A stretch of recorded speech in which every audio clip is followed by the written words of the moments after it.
congrats on Young Werther. I thought it was great. I loved your performance. Very Thank funny. you so much. Thank you. I was curious if you were, before Young Werther sort of entered the picture for you, were you at all familiar with the novel, Werther Fever, just like the overall historical significance of the story? Uh, I hadn't read it before, but I'd obviously heard of it, and I very much enjoyed hearing the story about Napoleon carrying it into battle and like where carrying a copy over his heart for Josephine, and it being sort of the twilight of the day, and everyone sort of imitating Werther's actions at the end of the film. All these sort of heartbroken teenagers. So yeah, it was. I wasn't. I hadn't read the source material, but then I very much enjoyed once I'd read the script, going back and seeing how Jose had woven this classic story of love, passion, heartbreak, individuality, unrequited love, and woven it into this modern tale set in Toronto. So yeah, I enjoyed that. of course, yeah.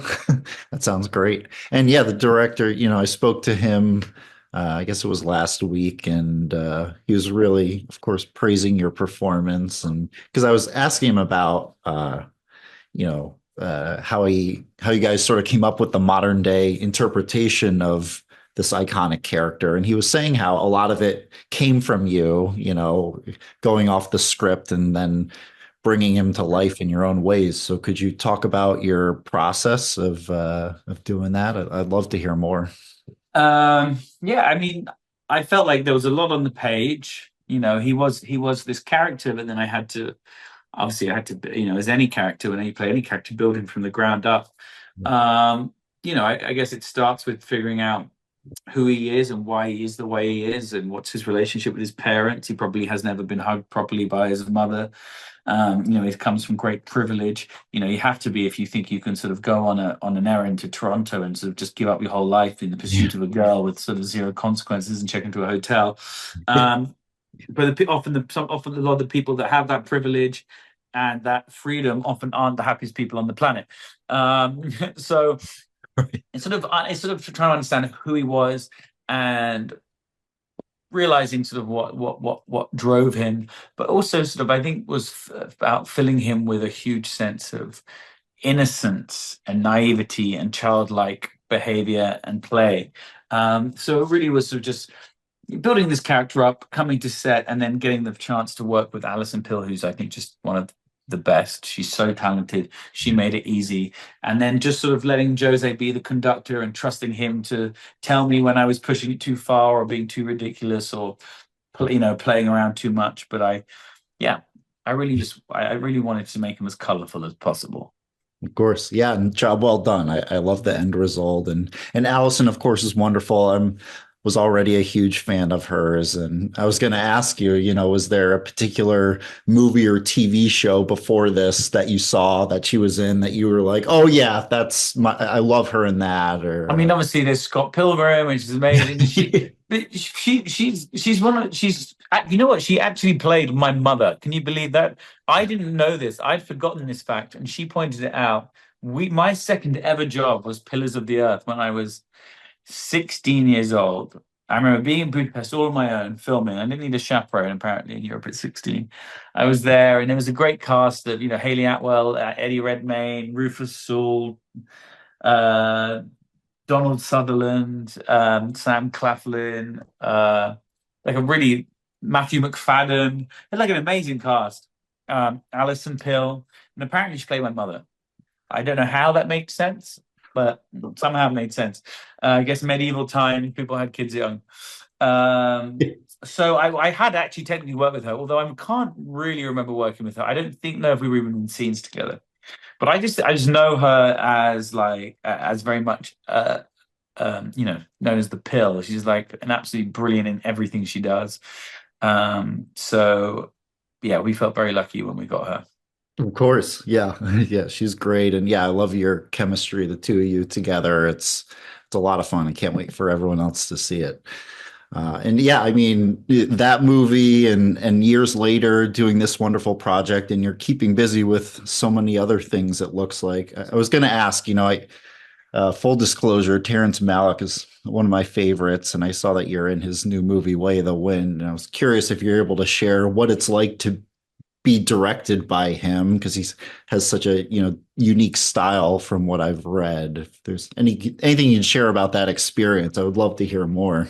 Yeah, he's a very special director. It was a great pleasure to work with him. I can't really say exactly what I was doing in the film because it's top secret, and I respect the way he works and the way he likes to keep things close to his chest. But what I can say is he works in a very specific way, very different from anything I've ever done.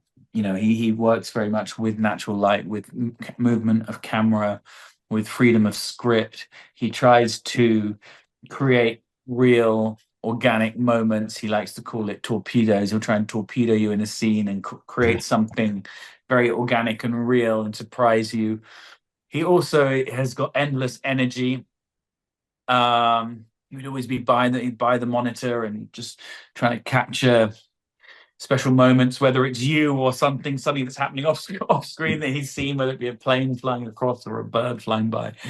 But he has just such a warmth of spirit. Every after the film, done some audio VR, audio recordings for him, and every time you get a hand typed thank you note and talking about the session, he's a special one, and it was a great privilege for me to work with him, and I can't wait to see how that film pans out. And my part in it is only just a small part, but there's a lot of fantastic actors in it, and I hope everyone enjoys it. I think it's getting closer to completion Cool. Well, after many years. yeah, I hear that's the case, with some of his, but yeah, it makes it all the better. And yeah, I can't wait to see it. I mean, in Yeah, the time he's you a have, perfectionist.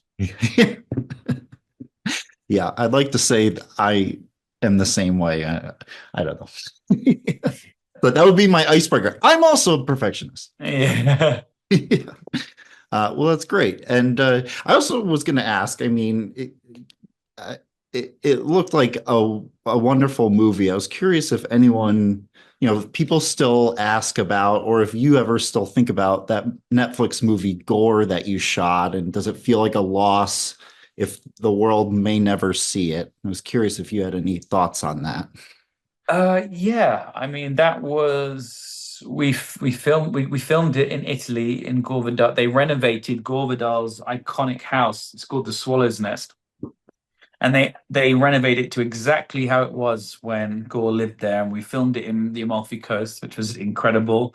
Michael Hoffman, the director, did an incredible job. Spent many years developing it and then directing it, and it was heartbreaking that it didn't get to that it wasn't released when we made it. I hope maybe one day that hundreds of people, if yeah, hundreds and people worked on that movie, and I hope one day that their work can be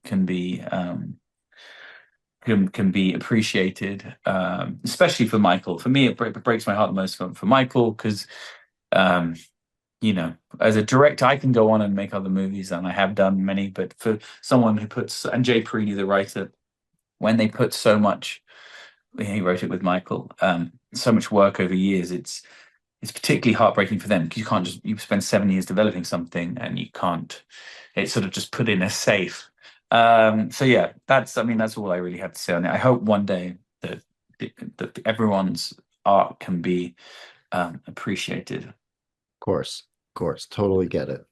And I also wanted to ask, going back to young Werther, there's also Patrick, who you're working alongside with. You have some great moments with him. And that there's that hilarious shooting scene. I was curious, had you ever partaken in that sort of activity in real life before? I've done some clay pigeon shooting before, where I think you call it skeet shoot. I mean, Keep I yeah, I mean, I was a vegetarian for 12 years. I certainly wasn't shooting I've never gone shooting pheasant or anything like that, nor would I want to.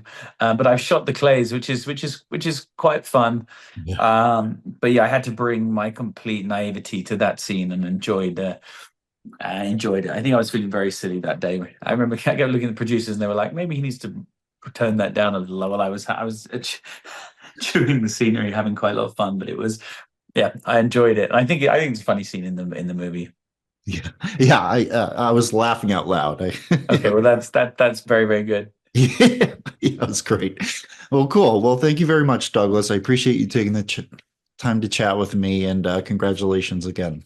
Thank you for taking the time. Take care.